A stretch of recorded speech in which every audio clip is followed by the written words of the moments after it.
Vlastne teraz sa urobí chemická reakcia, že oxid uhličitý vytlača bublinky atramentu hore a tie sa vlastne snažia gravitačnou silou dostať naspäť nadol.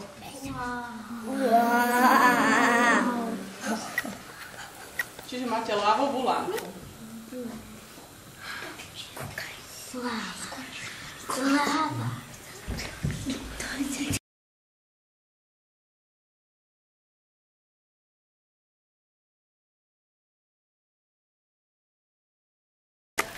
Vodou pod hladinou, tak tam taký tlak na vás nepôsobí, ako keby bol potapač dole. Tam by ho, povedz. Tam by ho celkom dole by mohol zomrieť aj, ale tu nižšie, kde tam môže iba potapač chodiť s plynovou maskou. Áno, lebo vlastne dole by ho mohol ten tlak roztrhnúť. Ja kúkam, myslím. A tomu... Tu je studená voda, tu je voda. Horúca. Ešte budeme potrebovať atramen. Atramen si začneme... Nie.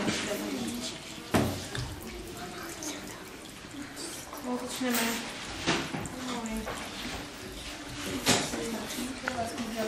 Mydlová ložka.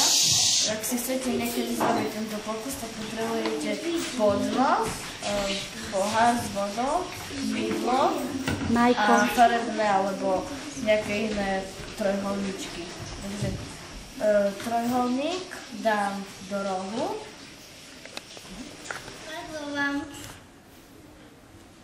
Videli ste? Dotkla som sa mydlom a vlastne vystrelilo to.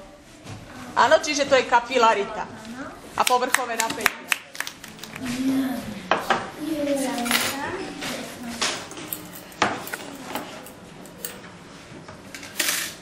A teraz budete vidieť bublinky. To je vzduch.